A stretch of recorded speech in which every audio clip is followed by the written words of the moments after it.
ବାଳକୁ ଡାକି ମନ୍ଦିର ଯାଉଛି ପୂଜା କରିଦେଇ ଆସିବି ଆଉ। ଚାଲ ବାଳକୁ ଡାକି ଦେଇ ଆସ। ବାଳବାବୁ ଆରେ ଆରେ ବେରେ ବାବୁ ତମେ ବାଳବାବୁ ଚାଲ ଟିକେ ଯିବା ମନ୍ଦିର। ନାଇଁ ମୋ କାମ ଟିକେ ମୋର ପ୍ରବଳ ଅଛି ଆଉ କଣ ଏତେ କରି କାମ କଲେ କଣ ହବ, ଟିକେ ଠାକୁର ଭକ୍ତି ରଖ। ହଉ ଚାଲ ଯିବା ଟିକେ ଠାକୁର କତିରୁ ବୁଲି ଆସିବା। କହୁଛ ଠାକୁରଙ୍କ କତିରୁ ଟିକେ ବୁଲି ପୂଜା ଆସିବା। କରିଦେଇ ଆସିବା। ହଉ ଚାଲ। ଆମର ସବୁ ବଢିଆ ଚାଲିଛି ଆଉ। କାମ ଦାମ କେମିତି ଚାଲିଛି? ଅଲଗା ପ୍ରକାର ସବୁ ଭଲ ତ? ଚାଲିଛି। ହଁ ପୁରା ରେଡି ଆଉ।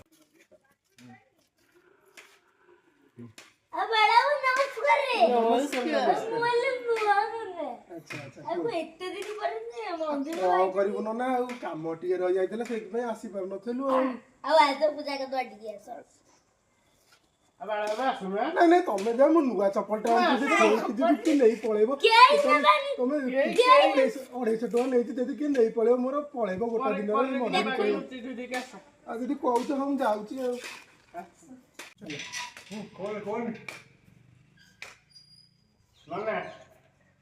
ପୂଜା କରିଦେଲ।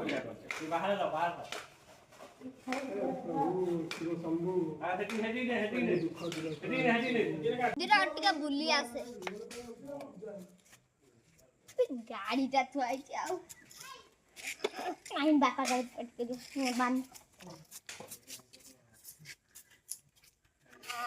ସାଇକେଲ ଟା ନେଇଯିବା। ବୁଲୁନି ଏଇଟା ଥାଉ, ଚାଲା ପଡିଛି କଛି ଥାଉ। ଚପଲ ବାପା କହୁଥିଲା ଚପଲ ଝିଅଟା ନେଇଯିବି।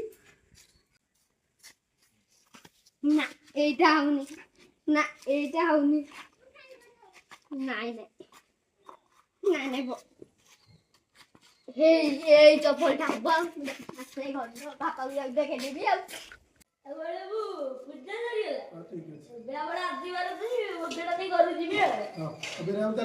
ପୂଜା ସରିଗଲା।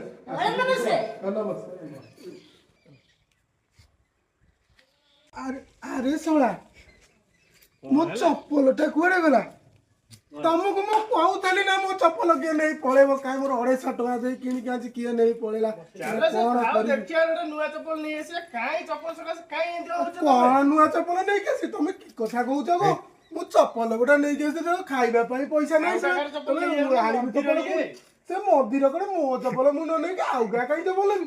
ଶଳା କିଏ ମୋ ଚପଲଟା ନେଲା? ଏ ଶଳା କିଏ ନେଲା? ହଉ ଚାଲ ଯିବା, ଆସ ଦେଖିବା କଣ ହବ। କଣ କରିବି ତମେ କହିଲ ଥୋଇ ଦେଇ ଯିବାକୁ, ଥୋଇ ଦେଇ ଗଲି ଆଉ ଚପଲଟା କିଏ ନେଇ ପଳେଇଲା ଆଉ। କାଇଁ ବ୍ୟସ୍ତ ହବ ତ, ଚପଲ ଗୁଡା କେତେ ପଇସା ଗୁଡା ନୂଆ ନେଇ ଆସିବା। ଦେଖ ହଉ ବେରା ବାବୁ ନମସ୍କାର, ରହିଲି। ତମେ ଯାଆନ୍ତୁ, ମୁଁ ଘରକୁ ଯାଉଛି।